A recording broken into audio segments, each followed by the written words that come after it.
قسم چې نن زندګۍ نه تنګ یم په دې باتروم کې ما 4 غنټې تیرې کې 4 کینګ یم د خدای نه پس د رسول نه پس زه زنده باد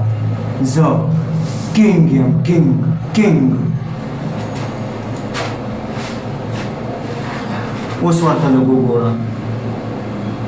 قسم په خدای که دا د پلاتون بچیم کړی وی بس خو لیکن دا دماغ لا چا پیژندلی نه دي صحیح شو اوکې